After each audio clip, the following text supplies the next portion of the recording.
Morning viewers, कैसे हैं आप लोग। मैं उम्मीद करता हूं आप लोग अच्छे होंगे।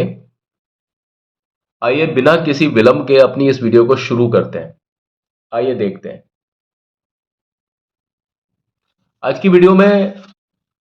मैंने आपके सामने एक पैराग्राफ, छोटा सा एक पैराग्राफ है, उसको समझाऊंगा। Bill Gates grew up two sisters, one older another younger. यहां आपको देखिए एक आइडिया लग रहा है कि किसके बारे में बात हो रही है, बिल गेट्स के बारे में, लेकिन कोई चीज क्लियर नहीं आ पा रही है। The three children encourage to work hard, है ना। अब ये कुछ लिखा हुआ है, and perform well whatever they did. As child, Gates was competitive, even playing family athletic games. He loved play board games such Risk and Monopoly. अब आप देखिए यहां पर कुछ भी समझ में नहीं आ रहा है। वर्ड्स लिखे हुए हैं, बस हमें ये समझ में आ रहा है कि बिल गेट्स के बारे में शायद कुछ बात हो रही है, उसकी परवरिश के बारे में बात हो रही है। मामला कुछ धुंधला धुंधला सा है, और वो धुंधला किस लिए है? वो इसलिए है क्योंकि ग्रामर सही नहीं लगी हुई है। अब आप देखिए यहां पर, अब बिल्कुल हम ग्रामर को सही करने वाले हैं, उसके बाद में आपके ट्रांसलेशन में भी निखार आ जाएगा। Bill Gates grew up with Bill Gates grew up with मतलब अपनी दो सिस्टर्स के साथ में वो बड़े हुए, है ना। Sisters, one older another younger, one older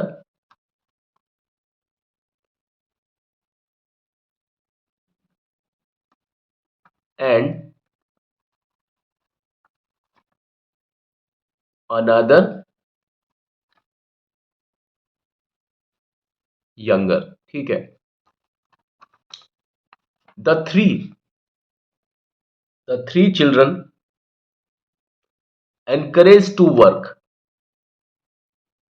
भाई उन तीनों बच्चों को एनकरेज किया गया था या उन्होंने किसी को एनकरेज किया? बात इन्हीं की चल रही है ना। किसको एनकरेज कर रहे हैं? वो वर्क को एनकरेज कर रहे हैं या उनको खुद को काम करने के लिए एनकरेज यानी उत्साहित किया गया, उनको किया गया? तो यहां पर वाक्य बनेगा, the three children were were encouraged to work hard, है ना, एंड परफॉर्म वेल, और परफॉर्म करे वेल किसमें? इन वॉट एवर, जो भी कोई चीज, इन जो भी कोई चीज, in what ever they did, है ना। एज अ चाइल्ड, बच्चे के रूप में, एक बच्चे के रूप में, एक बच्चे के रूप में, है ना, एक बच्चे की तरह, एक बच्चे के तौर पर, है ना, एक बच्चे के तौर पर, यानी ए चाइल्ड। गेट्स, गेट्स तो सरनेम है ना। तो ये एस का मतलब ये मत समझना, ये कोई मतलब नाउन नहीं है, ये सरनेम है। अब सरनेम तो सरनेम है, यहां पर गेट्स है, उसकी वजह से ये प्रभावित नहीं होगा, यहां पर वर नहीं होगा क्योंकि ये सरनेम है। ठीक है। गेट्स वॉज, इस लाइन में तो गलती थी, वो पूरी हो गई है, यहां पर थी। अब अगली लाइन में देखते हैं। कॉम्पिटेटिव इवन, वो कॉम्पिटेटिव थे, इवन प्लेइंग, इवन के बाद में आना चाहिए व्हेन। जब वो खेलते भी थे तो वो कॉम्पिटेटिव थे, है ना।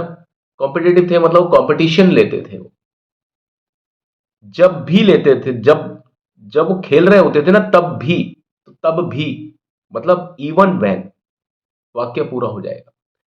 Playing family athletic games, even when playing family athletic games. तो यहां पर यह भी हो सकता था, even when he was playing family athletic games, वो भी सही था। ही लव्ड प्ले, अब यहां पर ही लव प्ले होना चाहिए या ही लव्ड टू प्ले। उन्हें क्या खेलना अच्छा लगता था? बोर्ड गेम्स, बोर्ड गेम्स खेलना अच्छा लगता था। सच एज, कैसा? Such as risk and monopoly. अब ये देखिए, ये जो है ना पूरा का पूरा एक गेम का नाम है, रिस्क एंड मोनोपोली, इसलिए इसका नाम कैपिटल लिखा हुआ है। तो यहां कोई गड़बड़ी नहीं है क्योंकि ये पूरा नाम है, ये टाइटल है, रिस्क एंड मोनोपोली, ये गेम का नाम होता है। और किसी चीज का जो टाइटल होता है ना, अगर वो किसी व्यक्ति के नाम से है, प्रॉपर नाउन के नाम से है, तो वो ये प्रॉपर नाउन की तरह यूज किया गया है वहां पर उस गेम में। ये टाइटल है उस गेम का, जो गेम बिल गेट्स खेला करते थे अपने अपने मतलब भाई बहनों के साथ में। तो ये टाइटल है, इसलिए यहां पर एम कैपिटल और यहां पर आर कैपिटल है, और ये पूरा सेंटेंस आपका चला गया। ठीक है, तो ये आपके बात मेरे समझ में आई। मेरी बात जो मैं कहना चाह रहा हूं कि भाई देखिए, ये जो वाक्य है ये आपको वैसे तो ठीक लग रहे हैं। यहां आपने ये भी देखा कि ट्रांसलेशन भी लड़खड़ा गया, बिना ग्रामर के ट्रांसलेशन भी आप कुछ का मारे कुछ करते हैं। अगर ये मैंने नहीं लगाए होते यहां पर, या आप अगर इस तरीके से, कई बार चीजें गलत होती हैं, आप ट्रांसलेशन जब करते हैं तो ट्रांसलेशन बैठता नहीं है, आपको टेंशन हो जाती है, या ट्रांसलेशन आप कर भी देते हैं तो ट्रांसलेशन ऊट पटांग हो जाता है।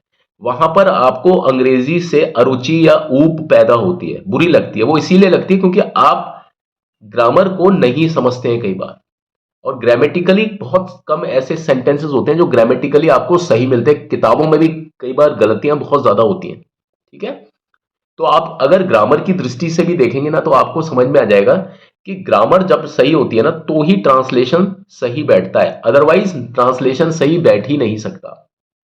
तो आज की वीडियो को जो मैंने बनाया, वो इस बात को ध्यान में रख करके बनाया कि ट्रांसलेशन बहुत ज्यादा महत्वपूर्ण है, लेकिन उससे भी कहीं ज्यादा महत्वपूर्ण है उसमें लगाई गई ग्रामर। अगर वाक्य ग्रामेटिकली यानी व्याकरण की दृष्टि से सही है, तभी आपका ट्रांसलेशन यानी अनुवाद है वो सही हो पाएगा। बिल्कुल भी ऐसा नहीं हो सकता कि आपका ट्रांसलेशन तो सही हो लेकिन उसकी जो ग्रामर हो वाक्यों की वो गलत हो जाए, बिल्कुल भी ऐसा नहीं होगा। ठीक है, ये मैंने आपको बाकायदा एक सबूत पेश किया। और प्लीज आप हर वाक्य को, हर सेंटेंस को, हर पैराग्राफ को आप इसी दृष्टि से देखिए, तो आप घर रहते हुए बहुत अच्छी अंग्रेजी सीख सकते हैं। ना सिर्फ सीख सकते हैं बल्कि इंटरेस्ट लेकर के सीख सकते हैं, बहुत आराम से, बहुत प्यार से, खेल खेल में ना सिर्फ सीख सकते हैं बल्कि दूसरों को सिखा भी सकते हैं। और यही है मेरा इस जगह पर, इस मंच पर जिसका नाम है यूट्यूब, वहां आने का मकसद और अभिप्राय। आज की वीडियो आपको कैसी लगी प्लीज कमेंट बॉक्स में लिखिएगा, और मुझे बताने की जरूरत नहीं है। मेरे इस चैनल को लाइक शेयर सब्सक्राइब जरूर करें और उन लोगों तक जरूर पहुंचाएं जिन्हें वास्तव में इसकी जरूरत है। ठीक है, अभी तो चलता हूं, लौट के मिलता हूं इस उम्मीद के साथ कि कल भी आपसे फिर से एक बार मुलाकात होगी। आप मुझे फिर से एक बार प्यार देंगे, मेरी तरफ ध्यान देंगे, और मेरे इस कंटेंट को लाइक शेयर सब्सक्राइब जरूर करें। Thank you and have a nice time. भगवान आपको खुश रखे, आबाद रखे, मस्त रखे। कल मिलते हैं। Thank you, bye.